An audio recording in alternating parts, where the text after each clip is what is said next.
Welcome to the Dr. Mudgil podcast. This is episode 125. We are cruising through April. Been in a really exciting week. Lots going on.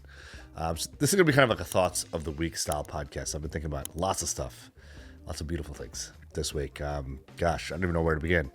The eclipse was, of course, the big event of this week, and that's going to be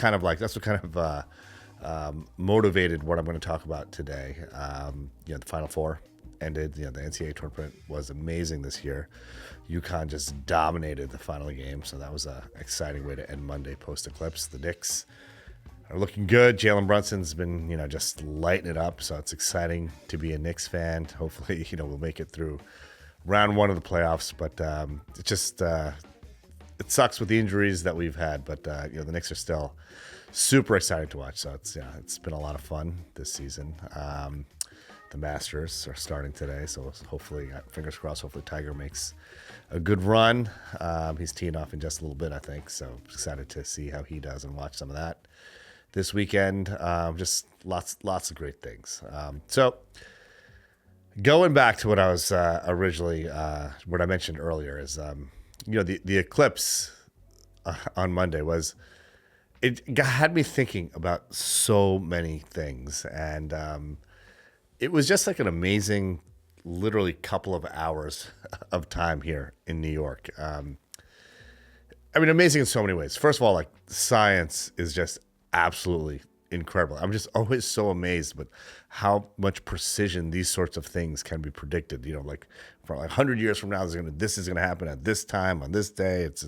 It's so incredible to me, and everything basically played out exactly as it was predicted. It's just how precise the scientists are, the astronomers that figured all of this stuff out. The astrophysicists. All the crazy science that went into predicting this a crazy solar, lunar event. It was just absolutely incredible. So that's, hats off to all those really, really smart folks. But it's happening in all sorts of fields. It happens in medicine. It happens with the various types of engineering, various scientists doing all sorts of wild things and discovering these amazing things that just change our lives. And it really is just incredible. It made me really respect the brilliant folks that are making all of these, observations and discoveries, and a lot of beautiful, really smart minds out there.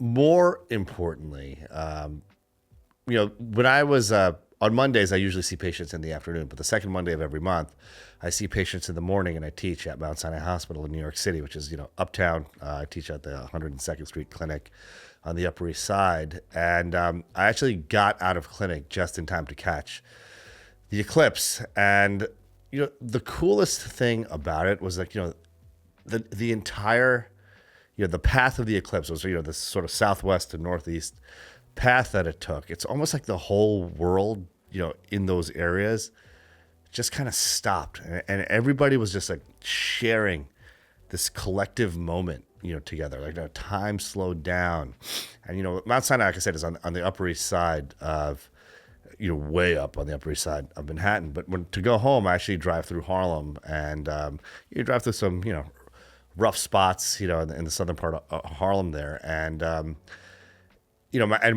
just kind of side story. My wife took my daughter for just a routine pediatrician's appointment in Long Island where we live.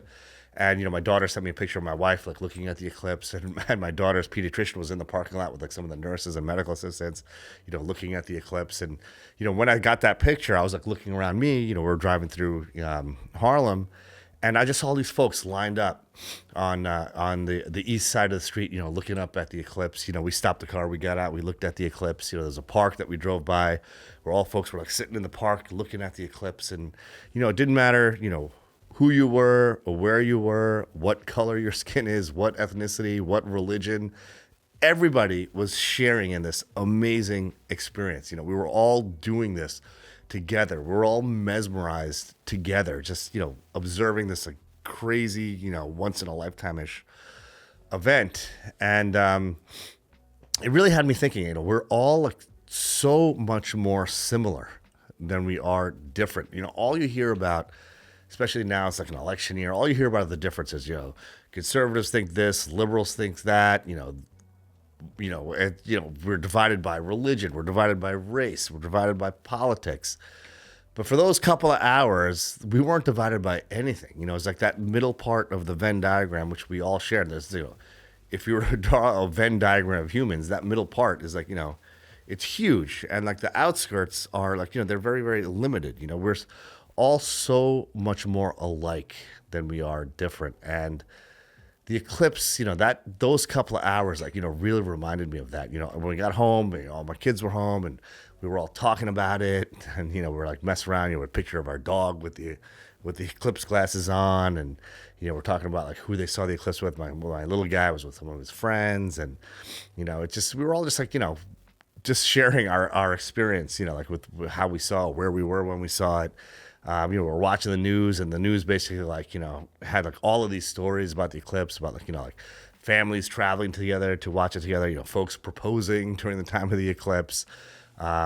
It was such a beautiful shared collective experience. And I wish we could just bottle that up and just always be reminded that, what, at the end of the day, we are all so much more similar than we are different. I really, just kind of like felt the love and power of that collective humanity, during those couple of hours. And, I hope it's something that I can hold deep inside for, the rest of my years on this planet, because, like I said, the truth is, we share so much more in common than the small differences that we may have with each other. So, with that, I hope you all have a wonderful, restful weekend. I'm rooting for my man Tiger. We're like the same age, rooting for man Tiger this weekend in the Masters, but I'm looking forward to watching some of that.